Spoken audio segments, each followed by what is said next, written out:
राधा कृष्णाभ्याम नमः। श्रीमद्भागवत महापुराण प्रथम स्कंध।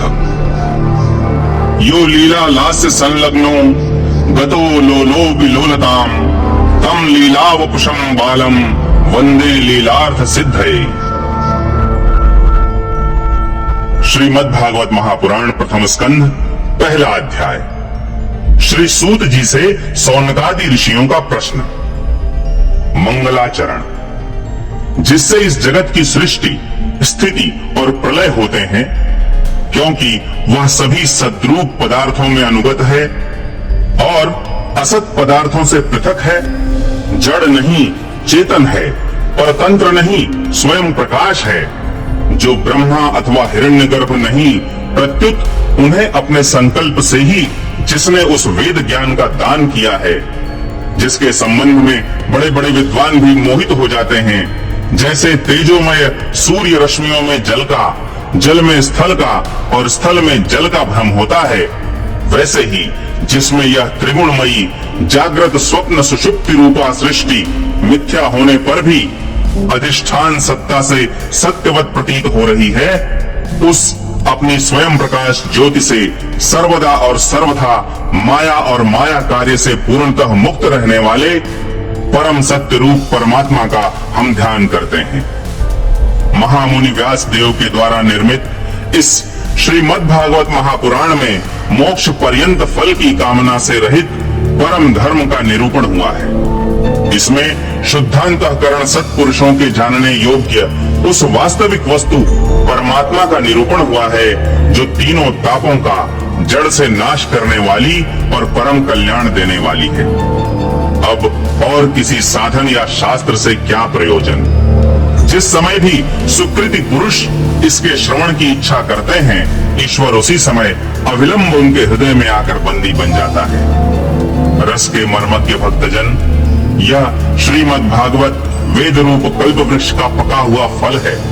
श्री सुखदेव रूप तोते के मुख का संबंध हो जाने से यह परमानंदमयी सुधा से परिपूर्ण हो गया है। इस फल में छिलका, गुठली आदि त्याज्य अंश तनिक भी नहीं है। यह मूर्तिमान रस है। जब तक शरीर में चेतना रहे, तब तक इस दिव्य भगवत रस का निरंतर बार बार पान करते रहो। यह पृथ्वी पर ही सुलभ है। एक बार भगवान विष्णु एवं देवताओं के परम पुण्यमय क्षेत्र नैमिषारण्य में शौनकादि ऋषियों ने भगवत प्राप्ति की इच्छा से सहस्त्र वर्षों में पूरे होने वाले एक महान यज्ञ का अनुष्ठान किया। एक दिन उन लोगों ने प्रातः काल अग्निहोत्र आदि नित्य कृत्यों से निवृत्त होकर सूत जी का पूजन किया और उन्हें ऊंचे आसन पर बैठाकर बड़े आदर से यह प्रश्न किया। ऋषियों ने कहा, सूत जी, आप निष्पाप हैं। आपने समस्त इतिहास, पुराण और धर्म शास्त्रों का विधि पूर्वक अध्ययन किया है तथा उनकी भली भांति व्याख्या भी की है। वेद वेदताओं में श्रेष्ठ भगवान बादरायण ने एवं भगवान के सगुण निर्गुण रूप को जानने वाले दूसरे मुनियों ने जो कुछ जाना है, उन्हें जिन विषयों का ज्ञान है, वह सब आप वास्तविक रूप में जानते हैं। आपका हृदय बड़ा ही सरल और शुद्ध है। इसी से आप उनकी कृपा और अनुग्रह के पात्र हुए हैं। गुरुजन अपने प्रेमी शिष्य को गुप्त से गुप्त बात भी बता दिया करते हैं। आयुष्मान, आप कृपा करके यह बतलाइए कि उन सब शास्त्रों, पुराणों और गुरुजनों के उपदेशों में कलयुगी जीवों के परम कल्याण का सहज साधन आपने क्या निश्चय किया है। आप संत समाज के भूषण हैं। इस कलयुग में प्रायः लोगों की आयु कम हो गई है। साधन करने में लोगों की रुचि और प्रवृत्ति भी नहीं है। लोग आलसी हो गए हैं।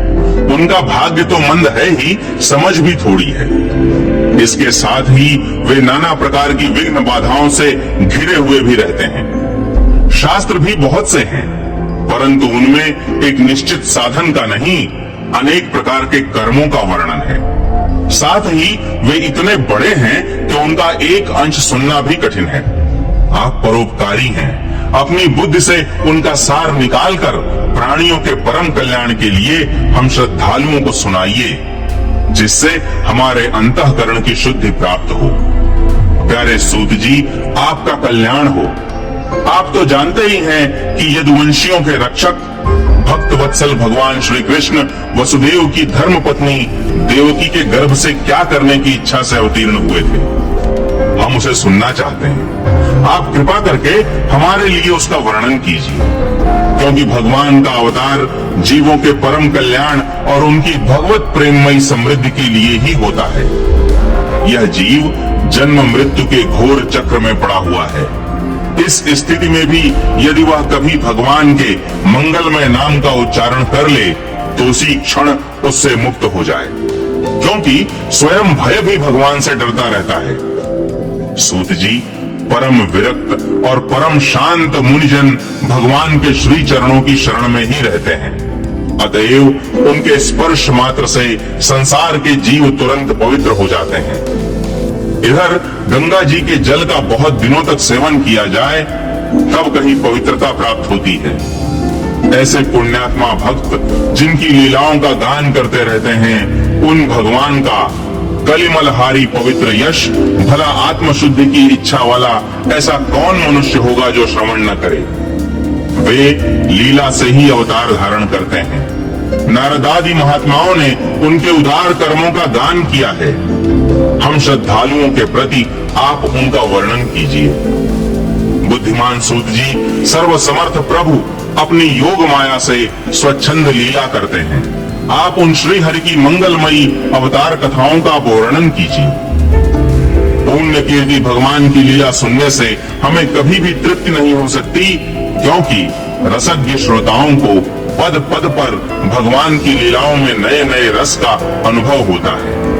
भगवान श्री कृष्ण अपने को छिपाए हुए थे।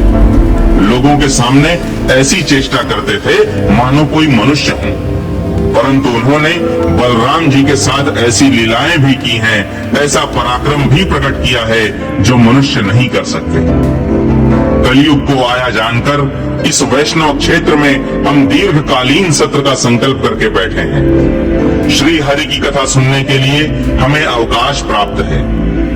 यह कलयुग अंतःकरण की पवित्रता और शक्ति का नाश करने वाला है। इससे पार पाना कठिन है। जैसे समुद्र से पार जाने वालों को कर्णधार मिल जाए, उसी प्रकार इससे पार पाने की इच्छा रखने वाले हम लोगों से ब्रह्मा ने आपको मिलाया है।